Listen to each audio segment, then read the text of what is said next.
Miniature makeup kit making at home selling cosmetics. Ganpat Nagar में गरीब colony rich colony अगल बगल में रहते थे। गरीब कॉलोनी में कीर्ति और रिच कॉलोनी में रहने वाली भव्या दोनों बहुत मिलजुल कर रहते थे, लेकिन ये बात भव्या की माँ को बिल्कुल पसंद नहीं आता था। एक दिन भव्या कीर्ति को उसका रूम में ले जाकर उसकी मेकअप रूम और मेकअप किट्स सब कुछ दिखा रही थी। ये देखकर भव्या की माँ रेखा को बहुत गुस्सा आया। तब कीर्ति की माँ मैथिली को और पिता शिवा को उनके घर बुलवाकर बहुत डांटी। उससे वे लोग बहुत दुखी हुए और कीर्ति को घर वापस लेकर चले गए। उस दिन कीर्ति से शिवा, बेटी क्यों बेटी ऐसे किया? रेखा मैडम डांटेगी कहकर पता है ना तुमको, फिर भी क्यों उनके घर जा रही हो? देखा है ना आज हमें भी कैसे डांट रही है। प्लीज बेटी मत जाओ, कहा। तब कीर्ति, अब से नहीं जाऊंगी डैडी, आपको भी मैडम ने डांटी है ना। लेकिन डैडी मुझे भव्या के पास जो है ऐसे मेकअप किट छोटा सा चाहिए डैडी, प्लीज डैडी खरीद कर दो ना डैडी, पूछी। तब शिवा ठीक है कहा। ऐसे शिवा अगले दिन आजू बाजू शॉप्स में जाकर मेकअप किट्स के लिए ढूंढा, लेकिन एक शॉप में भी नहीं मिला।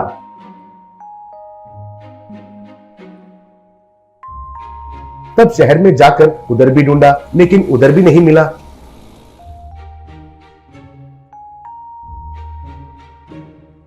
आखिर में एक शॉप में शिवा एक बड़ा सा मेकअप किट को खरीदकर छोटे छोटे प्लास्टिक बॉक्सों में मिनी मेकअप किट्स को शिवा तैयार किया।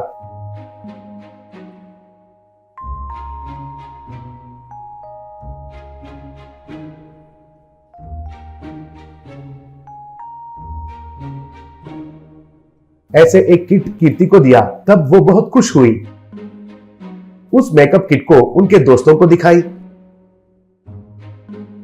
उस कॉलोनी में सब लोग शिवा के पास आकर उनके बच्चों के लिए भी किट्स खरीदने लगे। ये व्यापार अच्छा है सोचकर शिवा अपने आप मिनी मेकअप किट्स को घर में ही रहकर परिवार के मदद से तैयार करने लगा।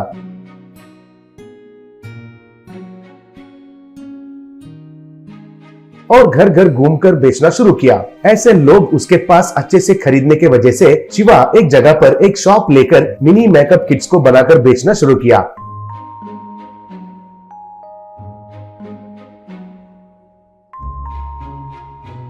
फिर एक दिन शिवा के सामने वाले कीमती शॉप में भव्या का परिवार वाले गए।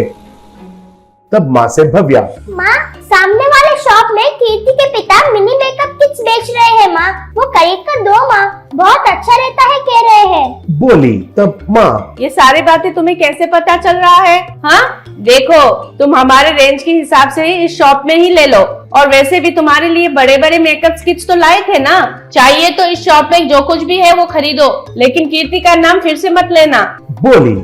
ये सब बगल में से दो चोर सुन रहे थे। तब मुन्ना कहकर एक चोर से, साहू, अरे इस छोटी लड़की से पूरा शॉप खरीद कर दूंगी कह रही है उसकी माँ, फिर तो उसके पास मस्त पैसे रहते होंगे, कहा। तब मुन्ना, क्यों रे, फिर से चोरी करोगे? परसों को ही जेल से रिहाई होकर आए हैं ना, थोड़ा गैप तो लेते हैं रे, कहा। तब साहू, अरे और जूनियर चोर कहीं का, इस सीनियर की बात सुनो, चोरी करने के लिए टाइमिंग नहीं रहता है, ऐसे गए ऐसे चुरा कर भाग गए तो बस है, इसलिए ये रिच फैमिली वाले बाहर आने के बाद उस रिच मैडम की पर्स को खींचकर वहां से भागम भाग, इसलिए तैयार रहो, कहकर बाहर चले गए। ऐसे बहुत सारे खिलौने खरीदकर माँ पिता के साथ भव्या बाहर आई। अब उनको घोर करके साहू, अरे चलो अब देरी नहीं करना है, रिच दीदी का पर्स बहुत मोटा दिख रहा है, उसे लटक से पकड़कर झटक से भाग जाना है, कहा। ऐसे दोनों जाकर रेखा के पास पर्स खींचकर भागने लगे। वो देखकर रेखा की पति बालाजी, पकड़िए पकड़िए, मेरी बीवी का पर्स कोई चुरा कर भाग रहे हैं, पकड़िए पकड़िए, कहकर चिल्लाने लगा। ये देखकर रेखा, ये क्या है, चोर के पीछे भागे बिना क्यों चिल्ला रहे हो, शर्म नहीं है क्या? जाओ पकड़ो उनको, बोली। तब बालाजी, अरे ये शर्म वरम की बात नहीं है, वो बस मेरा काम नहीं है, अगर उनके पास कोई हथियार रहता है तो क्या कर सकते हैं, इसलिए मैं ऐसा रिस्क नहीं लेता हूँ, कहा।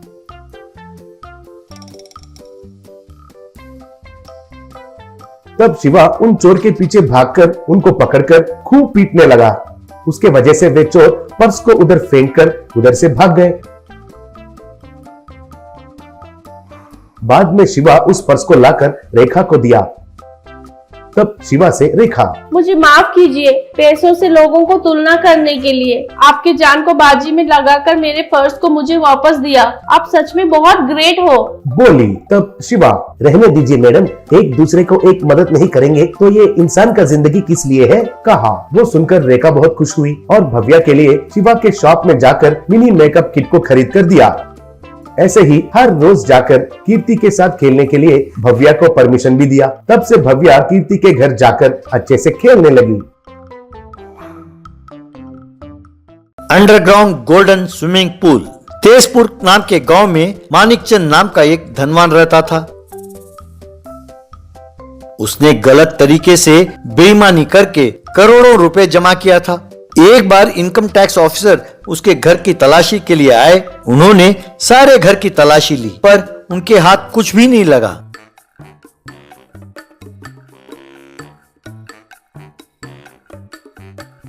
सर, आप चाहे जितना तलाशी करें, कुछ आपके हाथ नहीं लगने वाला है सर, क्योंकि मेरे पास कुछ भी ऐसा नहीं है सर। वैसे आपके सब्र की मैं प्रशंसा करता हूँ सर। आप महीने में एक बार तलाशी करने जरूर आते हैं सर। चाय कॉफी लेंगे? मिस्टर मानिकचंद, हर बार तुम बड़ी होशियारी से बच जाते हो, पर 100 सुनार की तो 1 लुहार की। कभी ना कभी तुम्हारा पाप का घड़ा भरेगा और तब तुम नहीं बचोगे। वो चाय कॉफी तुम ही पी लो। Officers, come on, let's go. यूं सब वहां से चले गए। बाद में एक इनकम टैक्स का मुलाजिम ने मानिकचंद को फोन किया। मानिकचंद जी, हर बार रेड से पहले आपको मैं इंफॉर्मेशन देता हूँ, पर आप मेरे हिस्सा नहीं बढ़ा रहे हैं मानिकचंद जी। इस बार बढ़ा कर दूंगा, तुम चिंता ना करो। मुलाजिम, मानिकचंद जी, हर बार आपको इंफॉर्मेशन देने पर मेरे नौकरी खतरे में पड़ सकती है। वैसे आप इतने सारे पैसे उस घर में कितने दिन तक छिपा कर रखेंगे? किसी स्विस बैंक में रखेंगे तो अच्छा है ना सर, सोच लीजिए। वो सच कह रहा था। मेरी ये संपत्ति किसी ना किसी दिन उनके हाथ लग सकती है, पर ऐसा नहीं होना चाहिए। वो स्विस बैंक का चक्कर मैं जानता नहीं, ऊपर से मीडिया को पता चला तो बस गए काम से। कुछ अनूठा सोचकर मेरे संपत्ति की रक्षा करनी होगी। इस तरह उसने अपने सारे जमा पूंजी को सोने में बदलकर घर के नीचे एक अंडरग्राउंड स्विमिंग पूल बनवाया। ऊपर 2 द्वार बनाकर उन पर डॉग हाउस का बोर्ड लगाया।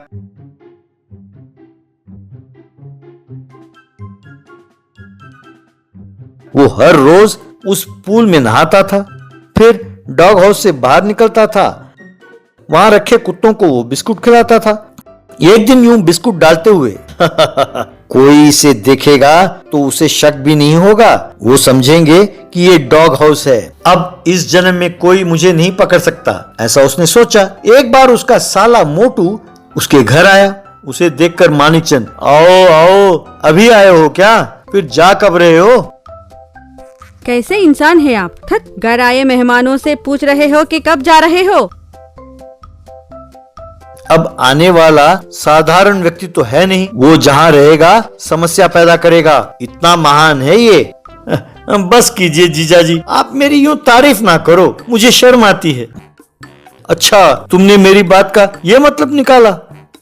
सब मेरी किस्मत है, कहकर सिर पीट लिया। एक दिन मोटू घर के स्विमिंग पूल के पास खड़ा होकर, ये क्या, आजकल जीजा जी स्विमिंग नहीं कर रहे हैं? वो तो बिना स्विमिंग किए एक दिन भी नहीं रह सकते। क्या हुआ होगा, ऐसा सोचने लगा। तभी मानिकचंद को घर के पीछे जाते हुए देखा तो ये भी उसका पीछा करने लगा। फिर मानिकचंद डॉग हाउस में प्रवेश कर गया। ये देखकर मोटू, धत, ये क्या जीजा जी, ये क्या कर रहे हैं? इतना बड़ा बंगला होते हुए ये डॉग हाउस में सोते हैं, इसमें क्या बात है? यूं सोचने लगा। फिर वो भी डॉग हाउस के अंदर चला गया। नीचे जाकर देखा तो हैरान हो गया। बाप रे, गोल्डन स्विमिंग पूल, यानी जीजा जी हर रोज यहाँ स्विमिंग करते हैं, इसीलिए उस पूल में नहीं जाते। इस पूल को मेरे फेसबुक पर डालूंगा तो सब जलेंगे। यूं सोचकर पूल का फोटो खींचने लगा। फिर उन्हें फेसबुक पर अपलोड करके देखा, दोस्तों, मेरे जीजा जी का बनाया हुआ गोल्डन स्विमिंग पूल। क्या आप बता सकते हैं कि इसकी कीमत क्या होगी? आप अपने राय को कमेंट्स के रूप में बताइए। आप यदि यहाँ आना चाहें तो लोकेशन भी शेयर कर रहा हूँ, कहकर टाइप किया। इनकम टैक्स ऑफिसर ने फेसबुक में ये फोटो देखा। वो तुरंत पुलिस को लेकर वहां निकला।